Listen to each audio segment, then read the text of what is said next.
Hello, everybody. Welcome to the Precision Defense Podcast. It has been a while. Everyone's made it through Christmas, hopefully, the holidays, and excited to get back in touch with an audience that all have same passions, and we're looking forward to the shooting season starting. Speaking of that, I'm really excited about today. A good friend of mine, someone I have so much respect for. I've talked to him about this podcast for some time, and we've been trying to find a time to do that. I want to introduce a good friend, Steve Foster. How are you doing, sir? I'm doing good, Brad. With all those kind words, I was starting to blush over here. Too bad you can't see me. I don't think that's blush. I think that's that hot down in Georgia that you're getting. It would be a sunburn. Probably so. Probably so. Hey, it was like we were talking about just a minute ago. It was 34 degrees yesterday when we were shooting. So I don't know, man. I'm waiting for the warm weather. What I'm trying to figure out, Steve, is how somebody that's been working 70 hours a day, not practicing or shooting, after 2 months shows up at a match and shoots 109% GM for a 6-stage match. Tell me how that goes. Man, when I was ticked, I had a little bit of a issue with the cold weather. I think it was a magazine issue, so I dumped probably just over 2 seconds on one stage. But no, I was pretty happy, man. I haven't shot a lot lately, and to have a couple of sub 6 second stages, not bad for an old out of shape guy with a mortgage, some kids, and a real job. You know what I mean? Well, and for those of you listening, 109% is about a 62-second 8-stage match. So yeah, with magazine issues, that's a 59. So pretty good stuff. I'm envious. I'm not envious of your 70-hour-a-week job you've had for the last month, but oh man, yeah, that's a lot. Yeah. That's Yeah, my wife asked me why do I choose to do these things. I go in and help distribution centers and companies that have issues with distribution. So it's a full blown turnaround. Second one I've done in the last 2 years, and Brad, I think I'm getting too old for this, man. I need something a little bit more easy in my life. I understand, man. I understand. I figured that out a little while ago, but good stuff. I'm sure. Okay, I'm going to bounce over to someone else too that has not been shooting. He's stuck out there in Wisconsin. You all know Jesse Misko. Jesse, it's been a while since you've shot. I will say though, probably back-to-back double I guess limited and open world championship at RCSI is probably a good way to end the season. Yeah, no, I'm not complaining about anything, although it is very cold outside, so I'm taking a nice break from shooting. Coming off those wins is always pretty nice, but can't forget about yourself, who's getting those senior division wins in the same thing, limited and open. Well, those aren't nothing to scoff at there. That's high competition in a sport like this. It's fun. That's fun. I've been blessed to have really good people around me. I'm able to learn a lot, and I like learning, right? And that kind of comes to why we're here today, right? I know a real quick background for me. I think I called Steve Foster up about just a little over 2 years ago and said, yeah. Steve, I need a rimfire rifle. I'm going to try to shoot this rimfire stuff. What do I need, right? Because you get on Facebook and they're going to give you 75 different versions of what's best. And so I just called Steve and he hooked me up, and I started that a couple of years ago, and quickly said, hey, Steve, I need to come down and get a lesson. I need to learn more about this stuff. I have a passion for learning. So that was kind of how I met you, Steve, correct? Yeah, but before we get into all that, man, let's go back to the World Rimfire stuff, man. Jesse Misko, he's a modest kind of guy. He beat the tar out of everybody. Like, it wasn't even close, man. I mean, Jesse just freaking slayed it all. So congratulations, Appreciate Jesse, it, man. I don't know what kind of percentage difference there was between the two, but it wasn't Brad, it wasn't like 10%, man. So no, Jesse definitely put in the time and effort in. He is a fantastic shooter. Well, that was a good field too. It wasn't a watered down. Oh yeah. Some very, very good shooters there that are consistently outstanding, which makes it more fun too. Yeah, and what I like to do is, looking back on the matches, kind of see. I'm always about and what I try to teach people that I'm working with is, don't try to find speed, try to find efficiency. And so looking back at that match in my open division, throughout all my guns, I had only 3 pickups throughout the whole match. So there's still time to save. 14 stages, 3 pickups, not bad. Yeah, I think that there's some meat left on that bone. Oh yeah. And then back to you, Brad. I mean, Jesse was telling you about being the fastest old guy. Now you housed a lot of people in the regular field. Some of these youngsters. I had the pleasure of shooting with you both days, and that was a lot of fun. That was a good time. It was a good time. That was the first time we'd actually got to shoot together, and it was a great time. Yeah, we had a great squad. A lot of good people. Fun stuff for sure. Until the scandal started, but that's another podcast for another time, isn't it? Yeah, don't go there right now. Well, I'm going to blame that on Adam. Adam Reno, our good friend, is quite a troublemaker. But yeah. Oh yeah. Any guy that shoots a pistol with pink flamingos, there's something wrong with the guy. Well, there are some jail pictures. I think there's some jail pictures left over from the scandal that we have that he's included in. So. Yeah, we might have to get him on here sometime and talk about that, Jesse. Yeah, that'd be a good one. Maybe we'll just move on and forget that it ever happened. Okay, we can do that too. Yeah, if we wanted to, if we wanted to segue on over to kind of something that a lot of people can be interested is the value of lessons. Because I know coming from me, how I got started in this sport specifically, I didn't really have any coaches or mentors. I really just use what I had learned before. But like I bring it up a lot, but I've played baseball for about 15 years prior to this. So I've had the opportunity to not only be coached, but to learn what it takes to even coach yourself. So I guess Steve or Brad, what do you see in the value of lessons? So here's my shooting journey when it came to lessons. I started shooting back when I was about 4 years old, and pulled the trigger on a gun and went, oh my gosh, this is awesome. But growing up, we didn't have a ton of money to do a lot of shooting and traveling. And, there's a lot less expensive things to do, like build airplanes probably, than shooting. Anyway, when I started shooting and I wanted to get kind of serious about it, I think I'm a pretty analytical guy. And I think both of you guys are as well. And some of the best shooters out there are very analytical. It's efficiency of motion. It's how do I analyze what I'm doing, how I'm doing it, and how to get better. But sometimes you don't know what you don't know, or what I like to say is sometimes you don't know what you haven't seen. And so what kind of took me up just one level is spending time with a friend of mine, Dave Savigny, which I still think is one of the best handgun shooters in the world. He hasn't shot much in the last few years, but saw him at a match, I don't know, probably 12 months ago. He just kind of rolled in and took first place and everything in Steel Challenge. And I think he shot single stack national shooting minor and came in second place. And he hasn't really shot much. No, he's amazing, but sometimes you need to spend time with people that can see you from like the third person or from an outside perspective to give you some feedback. But then also, I think even more importantly, and Brad and I do this quite a bit, is to talk about what we're seeing, what we're thinking, what we're doing, what we're trying. And Jeff Jones and I had a conversation the other night. We need to release a podcast here pretty soon, but he was walking me through. Now he's retired.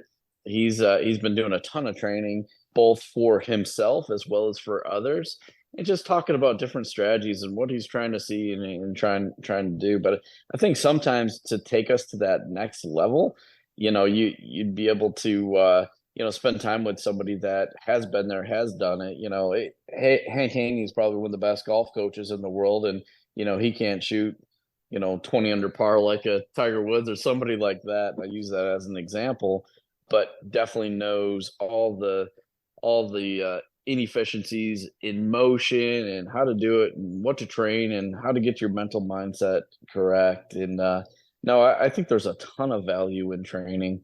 And I'll give you a real example. Yesterday, one of the reasons why I shot the local match, I had somebody that reached out to me for training, and I've had to slow down on training and custom gun work and that kind of thing because of my other job. But I had somebody that reached out to me and, wanted some training. So we spent some time at a local match together just to kind of get a feel for making sure that they were committed because, at this point in my life and the folks that I've trained across, the last 6, 7 years, I don't do it for the money. I do it to make people better and to reinvest back in the sport. So I'm not looking to spend time with people that, want to waste my time. It's more about a relationship and how to get better. But no, there's tons of value, I think, in training. And in what we talked about briefly yesterday, they've got a lot of money tied up in guns. They got great pistols and so on and so forth. And he's like, look, I'm just looking to try to make an investment. Even if it costs me a couple $100 here, a couple $100 there. Do you know how much ammo I would waste and not get any better? And that's why, he wanted to reach out to somebody like me is definitely that return on investment. So I'll leave it for there. But there's tons of value in spending time with a good coach. And, one last thing I will say about that is not everybody that's a great shooter can tell you why they do something and how they make it better. So make some investment and try to find the right coach for you, because not everybody's a great coach that's a great shooter. So yeah, there's a lot of good stuff right there in what you just said. I want to add a little bit to it, or maybe talk a little bit about some of those things. So my background is kind of coaching. I've always been competitive person and like to compete, but growing up, my children started playing sports, so I started getting into that. And I think it's very, very interesting that you commented that not everyone that's a great shooter is a great coach. They are completely different skills, although very few great shooters are not analytical, right? So they have to be paying attention to what they're doing. And I think the real value in lessons is twofold. One is, are you serious enough to spend time doing this? And then secondly, are you willing to put the time in to train the things you need to train? So it kind of boils down to, do you want to reach your potential? Do you want to go have fun? And if I do want to reach my potential, then I have to say, okay, how much time do I actually have to commit to this? And when can I do that? And then I think a really great coach or teacher is going to be able to help you maximize that time you have to commit. We don't all have the same amount of time. Some people, have really hard, strenuous jobs, families, this and that. But if they have 3 hours a week, 4 hours a week, 5 hours a week, it would be nice to be able to use that to get the maximum benefit out of it. And I think that's where, really good teachers can really help with that. There's so much information out there, analytics, statistics, and then of course we get into techniques and other things as well. It's fun to compete. Most people that are shooting competitively like to compete. We also like the atmosphere, the camaraderie. But at the end of the day, when the timer goes off, we're having fun, right? So for sure. And we spend so much money in this sport, and not just this sport, in all sports. I spent a lot of time in club volleyball, and parents were paying me a lot of money to train their kid. They're driving all over the country to compete. They're, buying hotels, right, and uniforms and hoping to maybe get a college experience. So the amount of money people spend doing this, 4, 5, 6, 3, 200, whatever it is really small compared to their investment in the game, if they truly want to maximize where they're at. And then getting the right fit on a coach, I think, is vital, Steve. Would you agree with that? Yeah. Oh, absolutely. And, one thing I will say before we go a little bit deeper down the coaching side of this is that it is perfectly okay because, Steel Challenge has a classification system, right? If you want to compete against D-class shooters, there's nothing wrong with that. Go out there, have fun, be safe, exercise your Second Amendment. And, if that's what you want to do, hey, I'll be at the range giving you a high five and help you out any way that I can. But if you want to take your game to the next level and you're at what I call a plateau, then I think it's making an investment. And it's not really, I would say, a big investment to help somebody get you through a mental block or a plateau. But, if you love just going out there and smelling burnt gunpowder and have at it, well, hey, that's cool too. So. Yeah, and I think that plateau part is very important because especially from my own practice, whenever you hit a plateau, it's very difficult to get out of it on your own. I've noticed, because what'll happen is whenever somebody reaches out to me, it's when they're on a plateau. And it's almost trivial on how easy it is to help them, because I'm looking in from a third party, like Steve said. I can see one or two little things. I'll tell them, hey, change this. All of a sudden, they're past that plateau and they're 100% better than they used to be. Hmm. And Yeah. I think the other part to that, Jesse, is that when people are at a plateau, the shooting sport itself, you get to a certain point, there's a lot of things that are physical or mechanical, those types of things. Once you start dealing with, master level shooters, grandmasters, and some of the best steel challenge shooters in the world, it's really a mental game. It's Absolutely. how do you go about it? Because and Brad's heard this before. Everybody's got a shooting tendencies. Everybody's got this thing that they do, whether it's apparent in one stage or across multiple stages, so on and so forth. Those to me are easy to identify and sometimes a little bit tougher to fix. But a good friend of mine, when I first started shooting, quote unquote, competitively back in the day, was a trap shooter, one of the best trap shooters probably in the country. And he said, "You know what, Steve? You'll never need a therapist as long as you shoot, because the mental side of this game, you'll figure out a lot about yourself and a lot of things. When you shoot behind an angle bird on station number 5 on a trap field." But that's what happens, though. I think with some of the best shooters in the world. And we'll talk maybe a little bit more about the visual side and the mechanical and some of those things, because you can only process information so quickly. And that's why some of these younger kids, in my belief, are kicking everybody's butt. And Jesse, you are a younger guy still. Yeah, I know. but I think what happens is that success breeds success. And what I mean by that is that when somebody does have that plateau and goes to you or Brad or myself or somebody else, and you help break them free, oh, then they just start rolling, and the positive energy and the fun comes back to shooting Hmm. and those kind of things. And that's the part that I enjoy about it as well. Getting people all pumped up and it's goal setting 101. It's I think with my just background in coaching, what have you, I have a lot more fun seeing a kid or someone do something they didn't think they could do than I do Mm-hmm.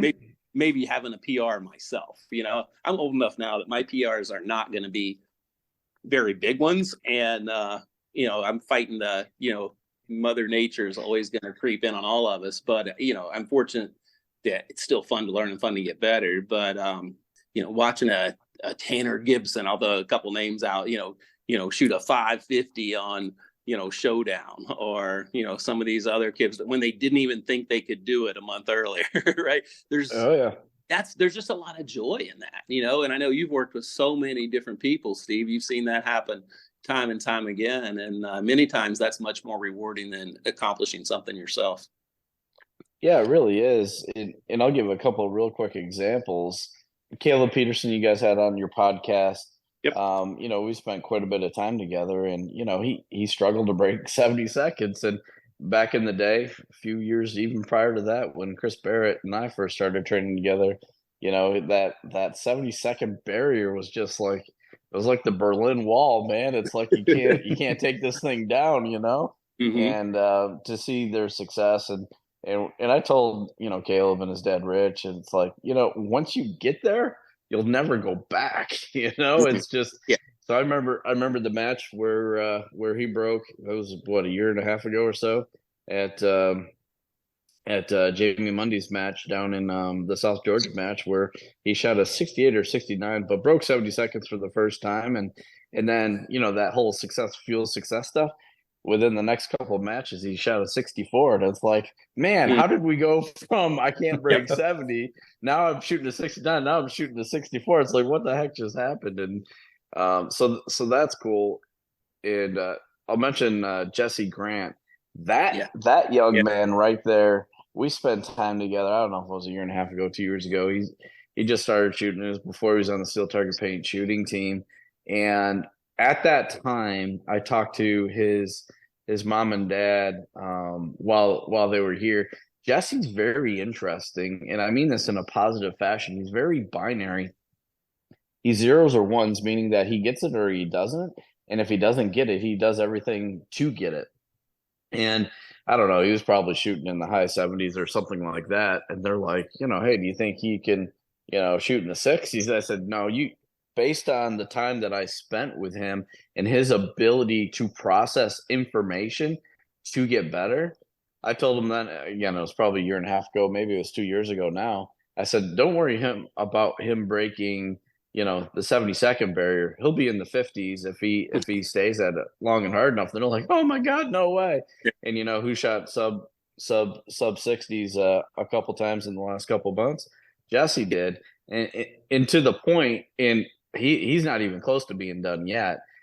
He shot the fastest time in SASP history. That's not an official record. He shot at 24 seconds. I remember 2-3 years ago when I think Nate Gibson did it, and then Ethan Anacondo did it. I don't know, probably 3 years ago. They shot sub 30s, and everybody lost their mind. I think the SASP Nationals.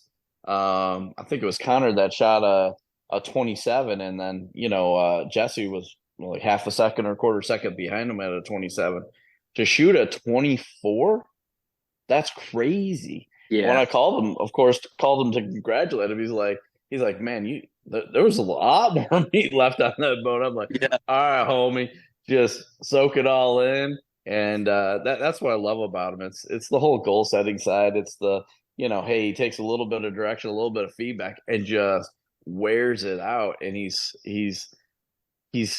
striving for that perfection, which I would argue you probably never get to at shooting, because there's always weather conditions, there's different things going on. But man, I've got so much pride and happiness having to work with some of these amazing shooters, and these are some of the young guns in the sport. But I also really enjoy working with some of the folks that are maybe a little bit older in the sport, but they're looking for something different. They're just looking to get better. They don't have to set world records and so on and so forth. And I take as much joy and pride in that as well. Absolutely. Good stuff. And he's a joy. I got to shoot with him a little bit. I think he has a kind of a unique ability to really have fun and then really focus tightly. And he has the ability to really focus tight. Plus, he's a hard worker. His parents are wonderful people, and they dedicate a lot of time and energy. And he's appreciative of that and takes advantage of that too, which is really cool. Yeah, he's going to be fun to watch in the next few years. And they're all in too, right, Brad? I mean, it's 100%. You have to be at that level, right? Yeah, and look at Reagan Hearn and her family. They travel the country going to SHOT Show and matches together, and it's more than just shooting. It's about making memories and having a good time and being with the shooting family and stuff like that. But it's easier to have success when you have that type of support system that these families have. Rich Peterson, Jessica Peterson. I mean, they drive all over the country. They don't have a tow behind trailer yet, Jesse, but they're but they're driving around to matches all. That's what they do for their family vacations and stuff like that, which is so cool. So cool. Yeah. A little story along that line. I know I met Tanner Gibson at Orsa. Just down there shooting. I just wanted to get out of the snow. So went down there and made a ton of good friends down there. And Tanner's dad said, hey, would you mind if Tanner came up? And we worked a little bit and we came up. I think he was a B shooter in PCC, right? So he shoots PCC at Worlds last year as a B shooter. This is like a month and a half after he came up to practice. And I think he shoots a 64 or 65 and gets 7th overall, right? This is a month and a half later. It's like going from never breaking 80 to finishing 7th in the world, right? Now he's Tanner's the biggest sandbagger I've ever met. That's what I told him. The fastest B class time that's ever been shot in history. Yeah, he's like, "Oh, did I do that?" Yeah, you did, Tanner. Yes, sir, you did. Another fun little quick story I'll tell you quick. There's a young lady named Baylor Rose Mason that many of you guys are going to hear of out there that haven't yet, and she has come up, and I just saw yesterday, I was looking up some of her statistics, and so her best average for pendulum was a 272 or something like that. And she came up and we worked a little bit on some stuff. So yesterday she shoots a 195 on pendulum. So this young lady's 12 years old, right? Has been shooting not very long, and she pops off a 195 on pendulum. Pretty cool, right? Pretty cool. Like the potential is so high for this young lady. Yeah. And this thing, you know, mom, sister, dad, they're all in. They're willing to, you know, do the traveling, spend the money, and then a kid with great attitude, work ethic, all that stuff. So there's another Jesse Grant story in the future right there that'll be fun. So many of us try forever to break 2 seconds on a stage like pendulum, and they just knocked that one out of the park yesterday and probably didn't even have any idea she did it. It was just so easy, right? So good stuff. It's just those things are fun. I've got to actually have a call scheduled for her later on to talk about some of her different stages and how she shot them and why things went well and didn't. So that stuff's all fun, right? Good stuff. So yeah, with all these kids, all these adults, what should they be looking for in terms of coaching? Should they look at more like group lessons, individual lessons? How can they get the best bang for their buck, really? I'll take that one to start with, if you don't mind, Brad. Here's my personal take: is I've been asked by so many different places. There's a group in Texas that wanted to fly me out there to do a group of like 10 or 15 people. Here's my opinion: you will get something out of a group lesson, but the bang for the buck in terms of your dollars that you spend and the time, the one-on-one lessons or small groups of two, no more than 2 to 3, is what I prefer. You always need somebody to load, you need somebody to paint, and so on and so forth. But to really get the bang for the buck and the individual attention, it's really, really smaller sessions.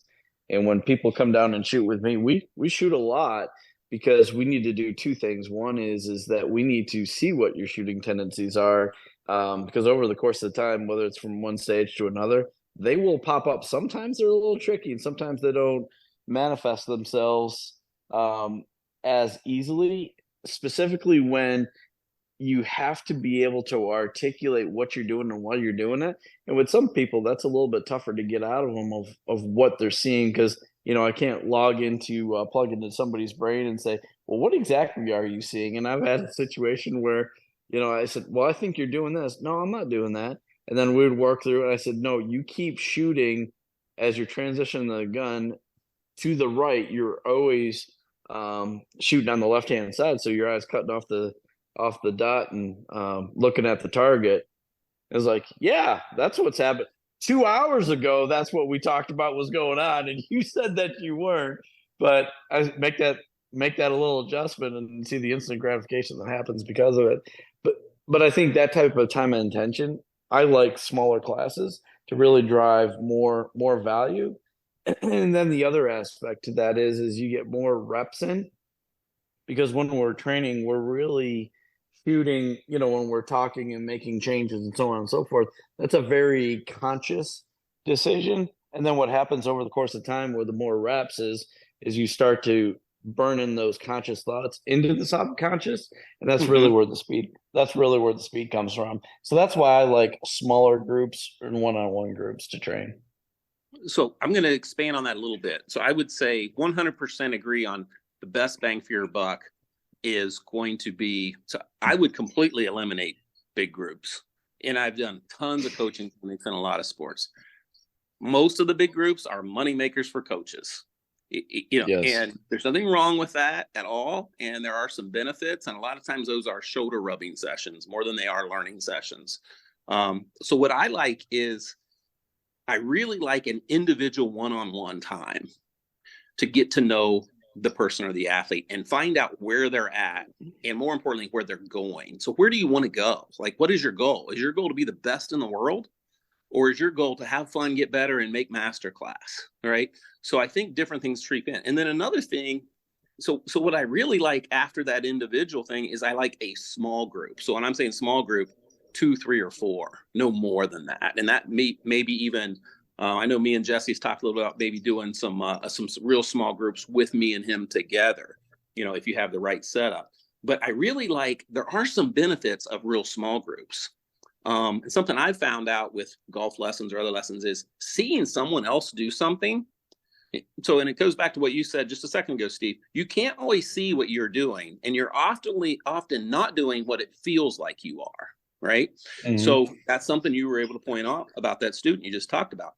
Now, what can happen though, if one person is here shooting and we're working on something and the next person steps in immediately after that, if you see them change or make an adjustment or correct something visually, sometimes I can pick that up and apply it, right? So I really like small groups that are training the same skills, right? So it's a little tricky to have someone drawing a gun out of a holster shooting open and someone else shooting a rimfire rifle. Those don't cross over. That small group doesn't really help much. But I think you can get some great benefits out of similar skilled individuals working with similar tools, and we can learn from each other. Plus, as a coach, it's nice to be able to interject some competition in that lesson as well, right? So we can both shoot this in a match like situation. We can work on our routine, right? So we can talk about, okay, Tanner, this is your routine and why. Okay, Jesse, this is Jesse's routine and why. And I think, Tanner or Jesse or myself might add or subtract and pick up some really cool things off of other good shooters. So there are some advantages, I think, to small groups because you still have that almost one-on-one ratio, and the person that is a student, you might learn things from them as well. Does that make any sense, or would you agree or disagree with that? I 100% agree. Yeah, and I can name off two people who have worked together, Tristan Krause and I'm drawing a blank. Yeah, Kylie Wells. Yeah. They had worked together and they were just, they live close together, so they shoot together sometimes, and they're both very competitive people. So just them shooting together, even without a coach. I mean, Tristan's dad is there and so is Kylie, so they can kind of help out too. But just seeing other people and how they shoot and then pulling information off of that. So like when you're on one-on-one with a really good coach, have them shoot too. You can watch them shoot as the student, and you can gain so much off of that. I think so. I have a favorite saying that applies to, I think, every competitive skill. Little things aren't little, right? I mean, especially when you start getting to higher levels. Something that saves Jesse Misko 1/100th of a second per string can win a major match, right? Yeah. There things like that. What is there? 29 strings that are counted. That's over a quarter of a second, which matters at his level. So little things just really aren't little, and the more of the higher level you get, the more those things become important, I guess. Yeah, and I guess one more thing to add, and as the student, the best thing you can do to learn is to ask as many questions as you can. The coach is only going to tell you so much that comes to their mind. But if you start asking questions, digging into their knowledge, that's going to be very beneficial for you. Yeah, I think the other part along these lines is back to the one-on-one thing. Is I won't share the name, but it's one of the top Steel Challenge or Rimfire Challenge shooters, I would say, in the world. We had a conversation. They had a okay match, but definitely this person was pretty frustrated, and I walked up to them and after the match, because at a major match I try not to give unsolicited advice or to do too much engaging, because a lot of people in me at a major match, I'm out there having a great time and I'm serious when I'm shooting and all that kind of stuff, but not everybody's the same way. And so we had a conversation as the match, and I asked why they were, what was going on and why they were frustrated. And we had an hour-long discussion about what they were doing, how they were doing it, and the level of frustration that they were at. And it's like, no, don't worry. It is normal to feel this way when you take something so very serious that you just want to get better, and you get frustrated when it doesn't happen. And it comes back to the whole conscious subconscious thing. Is that reminds me back when I used to play golf, and you get on this par 3 and there's a little water hazard in front of you, a little pond, and all you had to do is chip the ball off the tee for 100 yards or something like that, par 3, and then you had to clear it 50 yards past the water, and then you got some jackleg that you're playing with that says, hey, make sure you don't hit the ball into the water. And then you haven't topped a golf ball in probably 8 rounds of golf off of with a pitching wedge, and then of course what do? Yeah, top the ball right in the water. And so that happens in shooting as well. And I don't know, it's pretty funny, but it's pretty frustrating. I remember then after that, when I was over at Palmetto Golden Club, which is Zach Jones's home range, he was the match director there. My parents used to live in Charleston, and so I'd shoot over there once in a while. And we were shooting 5 to go. I'm sorry, pendulum, and I was having some issues with my plate order and my level of focus. I was always, I was missing plate number 4, so I decided to change my order and shoot it because I was shooting at 1, 2, 3, 4, and then I changed and shot 1, 2, 4, 3, and it made me focus on plate number 4 as before I moved the gun and transition into the stop plate. Zach Jones was asking me about it because we were talking previously about it. And he said, "Hey, Steve, aren't you ever concerned that you'll miss plate 3 coming in pretty hard to the stop plate?" And I said, "No, Zach, I haven't missed plate 3 in, probably like 6 months." And then when I got up there to shoot, I for the first 3 strings, you know what plate I missed? Plate number 3. And so sometimes the conscious mind can invade the subconscious, and that happens a lot in shooting. So anyway, it's pretty funny. So yeah, taking that from there's a book called With Winning in Mind by Lanny Basham, and he says that don't tell yourself not to do something because then you're going to do it. But along those same lines, if you have a coach, or even if it's your own parent when you're up there shooting and they say don't do something, either find a new coach or tell your parents to be quiet, because they're doing you only harm when they say that. There's 2 words we don't use when we're working at the range. One is don't, and the other one is slow down. Those are the 2 things we don't ever talk about. Right? I've never heard Dale Earnhardt say we're going to slow down. Right? It's a race, man. We're speeding up. But so Jesse, it's a good trade. I think one of your strengths, Jesse, because we got to shoot together last winter. We got to know each other a little bit. And you joined Precision Defense Shooting Team. You were traveling. I said, hey, if you get a chance and want to stop through. So you stopped through, and we spent a few days here at my little range over the hill working. And I think one of your big strengths shooting is your mental game. Yeah. Expand on that. Talk about how much you value that. I know I've learned a lot about the mental game from you, how it applies to Steel Challenge. Yeah, once I really figured out that I had enough speed to win any match that I wanted to, and whenever I thought I was fast enough long before that. That comes down to confidence, which is obviously a mental thing. So confidence, again, is in that mental realm. So I really rely heavily on my state of mind, just my natural, who am I as a person? It really comes down to so long as I'm in my normal self, I'm confident. I know I can shoot the match. Like going into Rimfire Worlds, I didn't go in there thinking, oh man, I'm nervous. I have to shoot well. No, I just went in there. I shot it like any other match. I gave it more meaning, but that doesn't mean I treated it any differently than any other match. So really, as you're getting up there, like someone around Jesse Grant's level, Tanner Gibson, they're already they may not realize it right now, but they have the speed to beat someone like me, like Kenny Nagata, Grant Kunkel, Chris Barrett. They're already at that level. They just need to now work on the mental side. Going into matches with more of a neutral look at a match, having that confidence, the swagger. Most people see me as a humble person, but I'm very confident. And if you talk to me, I'm never going to talk down about myself. I'm either going to be at a neutral position or a positive position. That's very accurate, I think. I remember a specific case that will exemplify that, I guess, is so you decided to shoot World Speed Shoot last year with zero practice, right? And coming out of the snow. And I believe it was the second stage of the day. I was in your squad, you're shooting pistol, and you had to count a miss on pendulum. Which, 3-second penalty, trying to place high is really tough there. And I think your comment, you looked at me and grinned and said, I think I can win still counting a miss, right? So instead of, dang it, I missed, my match is over, it was like a new challenge, right? Yeah. It was a new fun challenge.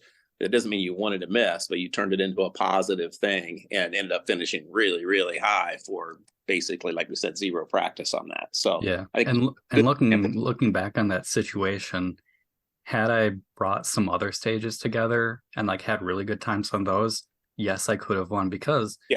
and nothing against Adam, he killed it with both irons pistol and optics pistol. Mhm. And even with my miss, I could have shot sub 60 with that 3-second penalty in there.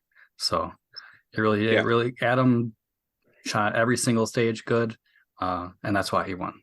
And he was deserving. We all know that for sure. Mhm. So, Let me ask you this, Jesse, because I know that we're talking about coaching and so on and so forth. So I'm looking for some coaching from you. How do you shoot so fast and see things so quickly? And what I mean by that is something that we talked about here just a little bit ago, towards the beginning of the podcast, because you shot far better than anybody else by a pretty good margin at the World Rimfire, and just not this year, but last year as well. And I think last year was, from an outsider looking in, that's when people went, holy cow, who's this Jesse Misko guy that kicked everybody's butt by, like, I don't know what the margin was, 10, 15 seconds, Mhm. 10, 20%, somewhere in there. And then when we were talking about it earlier in the podcast, you said, you know what? Hey, I had 3 makeups for the entire match. And in order to do that at a high level shooter, that means you have to see it all. You have Yep. to see what you need to see in order to pull the trigger. So it's not you're fanning at targets. It's not that you're, praying and spraying a little bit. And I could talk a little bit more about that maybe just here in a little bit. But how did you train yourself to be able to see stuff that fast when you're moving that gun quickly? And the second part to that, from the coaching aspect, is how would you train that, or how would you coach other people to do the same thing? Yeah. So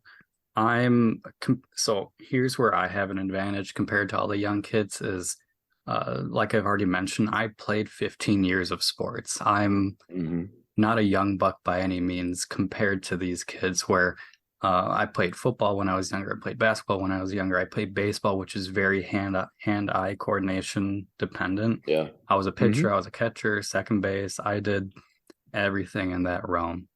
And so when it comes to having all the hand-eye and just pure skill, I already have that. I have the benefit of having all that already. And that's why I improved so quickly. That kind of leads into, and I've been working with some people on this, where how does your body know when to pull the trigger? And it's completely a subconscious skill that you need to gain through practice.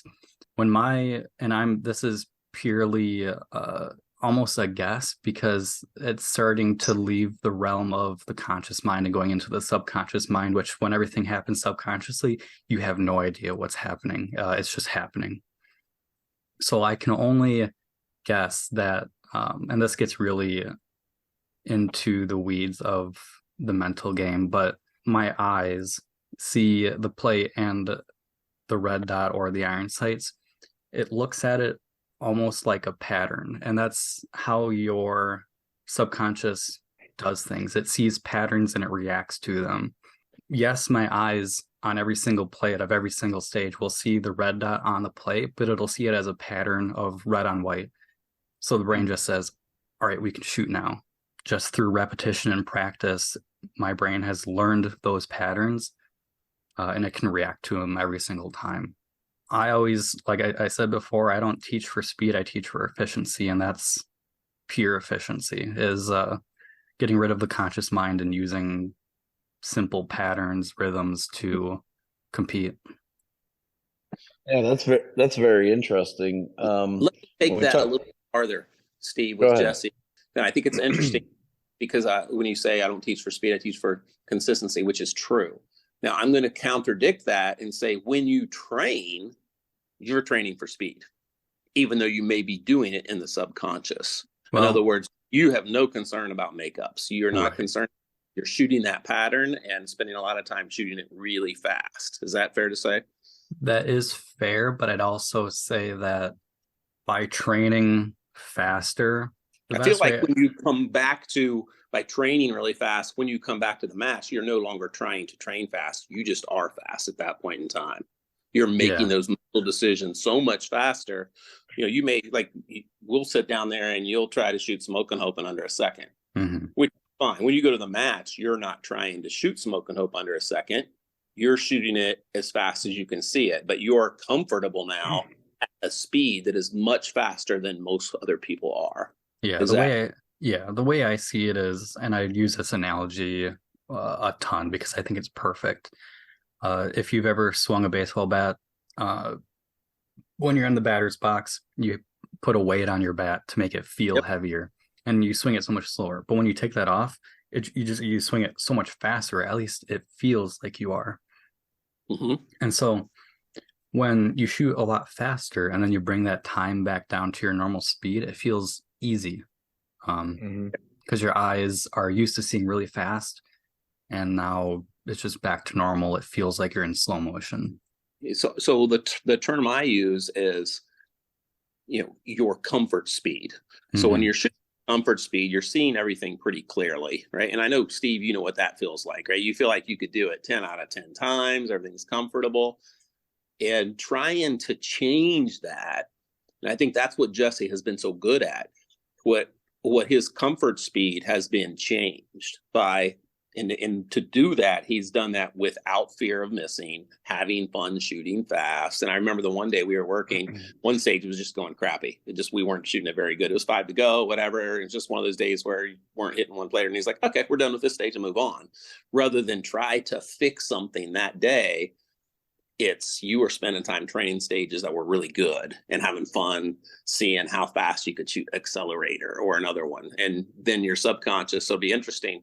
Let's say we shoot, 7 or 8 strings of accelerator at 175 or 180. Then it's like, and maybe with some misses in there, what have you. Then you bounce to 150s or even maybe 130s. And then 175 seemed really, really slow when you go back to it. Is that a fair assessment? Yeah, I think it really does. It's one of those situations, and I know Brad, you and I have talked about it a few years back. I wrote a couple of articles. One's called The Targeted Edge, and the other one's The Targeted Edge Dial, where it talks about, being able to shoot at I use the term 85%. It's more of a theory than it is an actual percentage, but it's Yeah. to be able to shoot at that, what I call an 85%. You see everything crystal clear. And one of the issues that a lot of people have is that people think that and it's more of a subconscious, and you get this panic called the Foster effect. I've named it so. Where you don't feel like you're shooting fast enough. You shoot the the red dots on the plate and you pull the trigger, and it's like, wow, that's pretty easy, but it's fast. It's going for one's fast. And I'll share back in the day, in that 2017 2018 era where I think I was so successful then because I had the master of the the targeted edge and shooting at 85%, and I was still pretty darn fast. And then you've got Chris Barrett and Grant Kunkel, that their physical ability to transition the gun and process information back then was far greater than mine. Grant Kunkel was out on my range shooting 5 to go in 1.4 or 1.5 seconds, and it blew me away. It's like, hey, you know what? I'm shooting, these 1.7s and 1.8s, and I'm shooting at that time maybe a 750, and I'm like, hey, this is good. And Grant's down there shooting, hey, let me shoot a 1.7 and let me shoot a 1.6. I'm like, man, how fast can this guy shoot? And he shot like a 145. It took him a while to dial it in, but when he got that consistency, so I've seen somebody shoot 5 to go in, like less than 6 seconds. It was crazy to see that. So I do think that you do need to get the speed. And when I do train and practice and help other folks, it is about finding that comfortable range, or that 85%, to be able to do that consistently. And then when we train, is we speed it up, or we, what I call, turn that target edge dial, is because and I won't give too many of the secrets away, but I wrote an article that kind of walks through this. It's like, it's the driving example. The first time, and my daughter's 16, so she started to drive. The first time you get behind the wheel of a car, you're going 30 miles per hour. It's like, oh my God, this is fast. And then, okay, and then it's like not so fast anymore. And then you go 50 miles per hour. Oh my God, it's so fast. And then it's not fast anymore. And then you go 80 miles per hour, like, oh my goodness, this is so fast. And then it's not fast anymore. Shooting's the same way. To be able to shoot that quickly, you always have to continuously push that edge to get the speed. But at some point, there is a physical limitation, whether it's a mental limitation or it's or purely physical. And I think, Brad and I've talked about this before, being a little bit older, the reflexes aren't as good, but I think it's really the ability to see something, mentally process it, and then have a physical result as a result of what you're seeing. Meaning, hey, I see the dot on the plate, I'm pulling the trigger. You have to see that, your brain has to process it, and it has to move to your trigger finger to do so. I do think as we get a little bit older, at least what I found for myself, and then Brad and I have the same issue with glasses, and it seems like my eyes are degrading every 3 months or something like that. So I think those factors play in, but to be able to train it at a certain level, though, it is a very visual game. And I know, Jesse, you talked about seeing patterns and so on and so forth. That doesn't happen by just going out and shooting once every other week. That's you have to practice that. I'm not sitting here saying every day for a half an hour. When I was talking with Adam, he's a close friend of many of us, talking about his journey with pistols and his results at the World Speed Shoot. I said, Adam, how much time did you have to spend doing that? He's like, Steve, that was a miserable part of my life. But he was dry firing and working on his movement and his eyesight and his reaction like every day for half an hour to an hour for 6-7 months. And that's the type of dedication that we're talking about, to be able to be one of the best in the world. But no, there's a lot to unpack in all this, and how do we get to the next level and those kind of things. So thanks for the insight, Jesse. It's very interesting. Yeah, and I know it's very abstract, and that's only because I don't understand it completely either. But it's like one of those, see people doing Rubik's Cubes. Kenny brings a Rubik's Cube to matches sometimes, and they it's almost like they're doing it like they don't know what they're doing. They're just doing it. That's exactly what it needs to be. You see a pattern and you react to it. Your brain just already knows what to do. It doesn't need to think about anything. Kind of going back to the coaching side of things, having a coach that kind of understands how to, or at least can teach somebody how, like, the proper way to manage emotions. I think that's the biggest thing, is maybe in the mental game. Like, the mental game is very broad, but that emotion part of it is very important, because I know at the World Speed Shoot last year, I obviously had my ups and downs. I did really well with rifle, and then I did poorly with pistol. But even Brad, you probably, I don't even know if you noticed anything, but after that pistol run and even after the PCC run, sure, I looked down, but I wasn't like throwing anything. I wasn't swearing to the world like I'm never going to shoot this again. No, that's how you react to those situations is very important, because it's going to happen. You're going to fail. That's the only way you grow, is by failing. So it's hard to control. I still feel down, but how you react right after that is the biggest part in growing, both as a person, but being good at these big matches. Because like Rimfire Worlds, I can't go in there thinking, man, I don't want to screw this up. I don't want to fail, because I've already accepted that can happen, but I'm going to push forward anyways and try to succeed. So having somebody who can instill those values, because it's not I've been probably for the past 2 or 3 years now, every winter, I would go extremely deep into the psychology just of emotions, and sports psychology, and changing how you think and how you react to situations is very difficult. But if you can learn it, you're going to succeed. I think that applies on a lot of venues in life, right, Jesse? It's not. Yeah, Yeah. By learning Those- to control my emotions in this sport, I've noticed a massive change in who I am. Like I know that's deep, but I've Mhm. changed as a person because of this in Yeah. a positive way.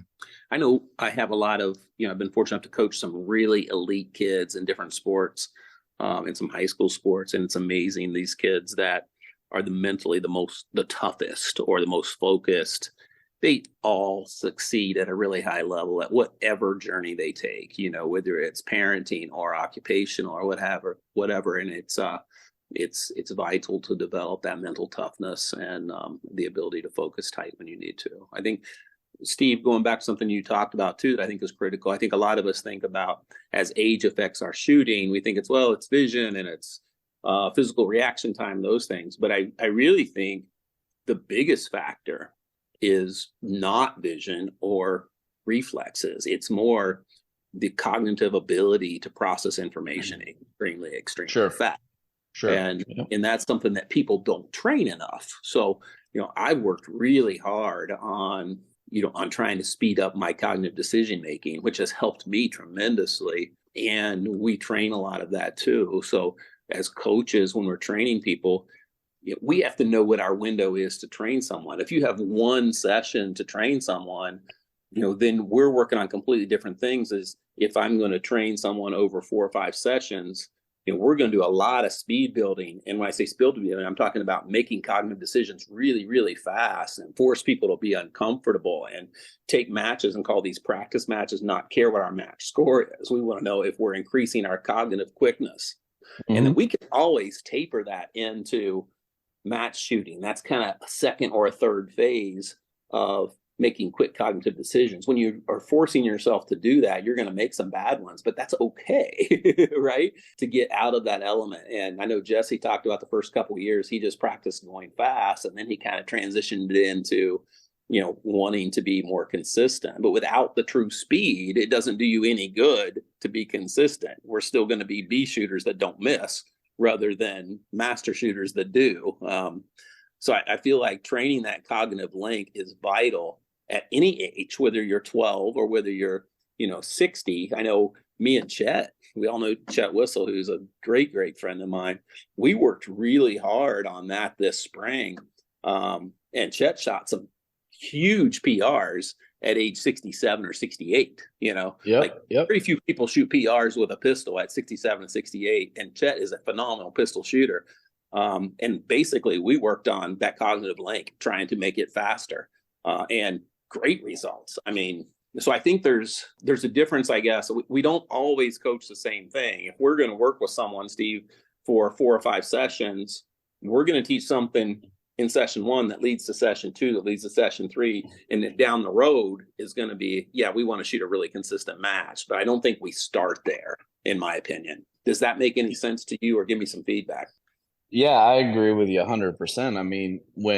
When I was shooting with Chris quite a bit when we were training together, it was, again, probably back in 2017-ish, 2018-ish. His ability, and Grant's similar, and Kenny's definitely very similar, and I haven't shot as much with Jesse, but I'm sure same thing, is their ability to process information is extremely fast. We were down in my range shooting showdown. I think Chris shot a 141, and on the back right plate, I remember like it was yesterday. This is years ago. He shot a 141. He recognized that he missed the back plate and pulled the trigger again with a split of a 0.13. I'll tell you straight up, I would consider myself a pretty fast guy. I can't pull the trigger that fast, man. To have the ability to recognize that you missed a shot and pull the trigger again in 0.13 seconds, that's, to me, that's world class. There's not many people out there that could do that. It's the top half of 1%, if not fewer people can process information that way. But it goes back to what we talked about, maybe 45 minutes ago or an hour ago, is that the detail that we are talking about, it's very tough as a coach to do that in a group, to both recognize it and then effectively communicate and train it with people. And so that's why I'm an Mhm. advocate for no more than 3. Again, you got people Yeah. painting and loading and, so on and so forth. But, 1 to 2's ideal, 3's okay, 4 or 5 if you want to rub elbows, 10 if you want to make a lot of money training and Yeah. not add as much value. You know what I mean? And then the, Yeah.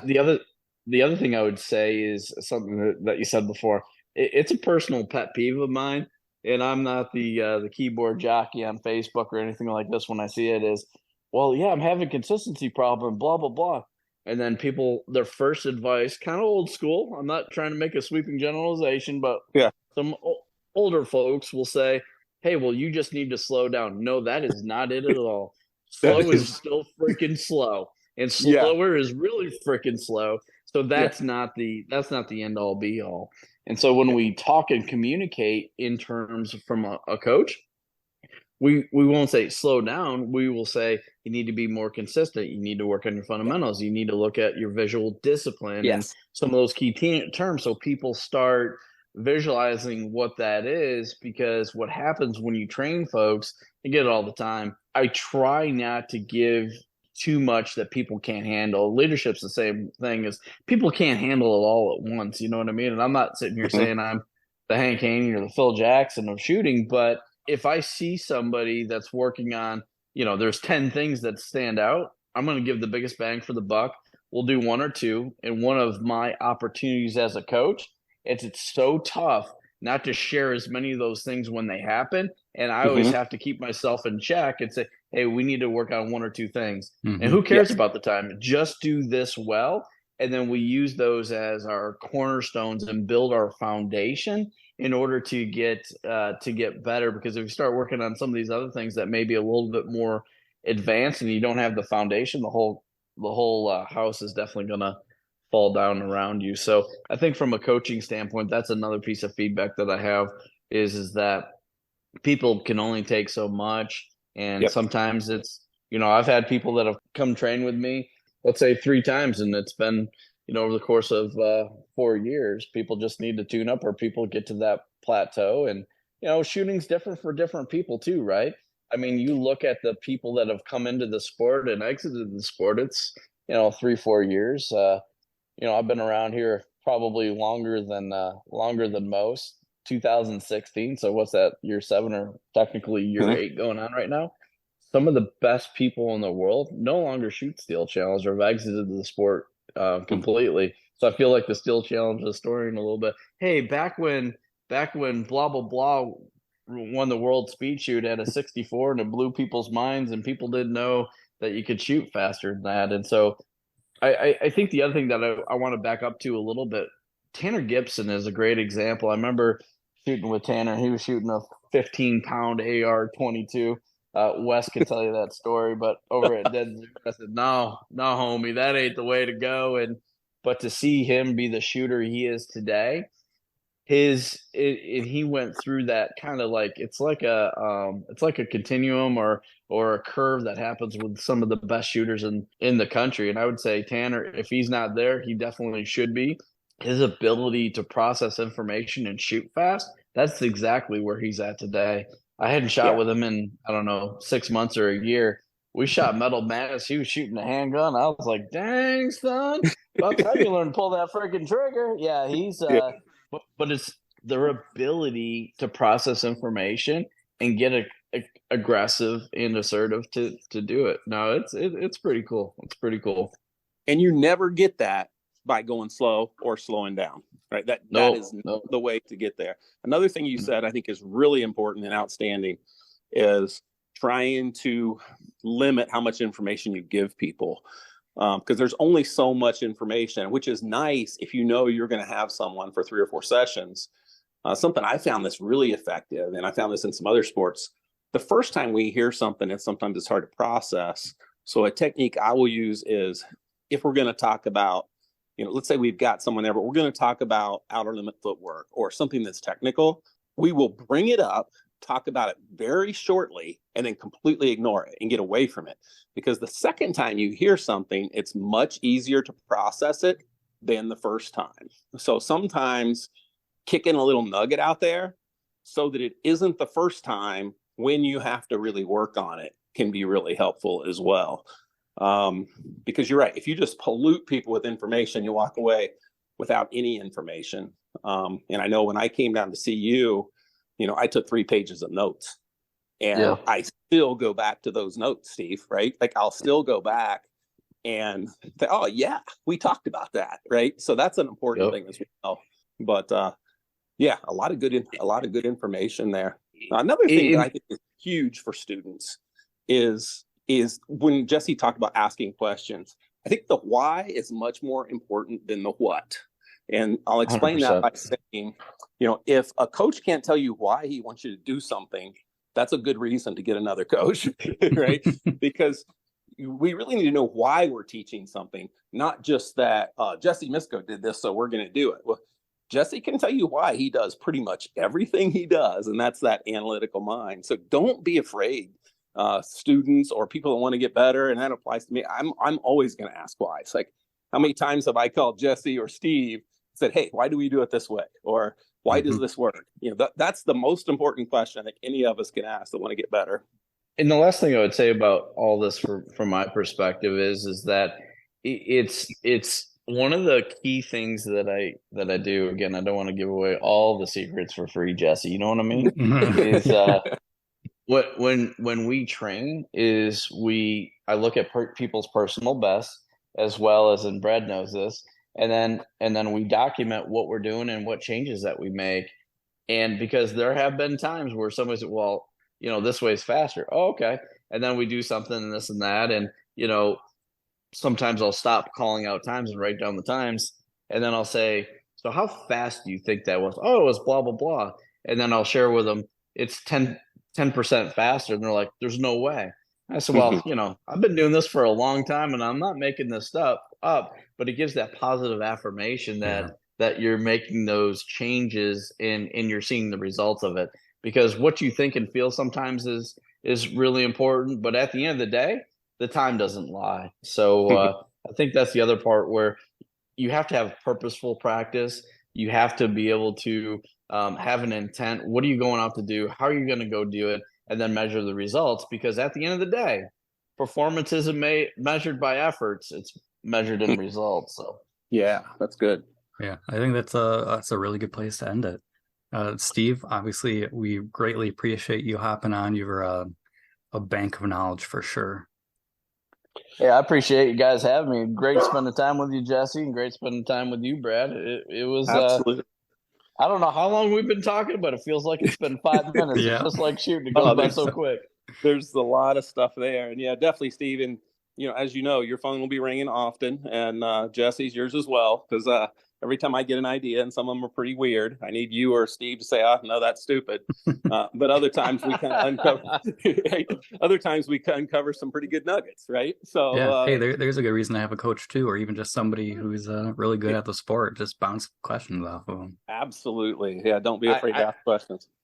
I still haven't screwed a bunch of crap on my grip of my pistol yet, but although I've considered it, Brad. I've considered it. You've seen Chet's, right? Oh, man. Chet's got a bunch of stuff screwed on his now. You guys are killing me. And Jesse does too. I know. I'm going to succumb to peer pressure. I got a mill out there. I'm going to start making some holes. Oh, shoot. Good stuff. Well, hey, guys, I appreciate your time and your information. And anyone out there listening, if we can ever help with anything, don't hesitate to reach out to any of the three of us. We all have a passion for the game, and we want to promote it. And if we can help any of you all, please don't hesitate to reach out. Take care, fellas. Thanks, everybody. Bye.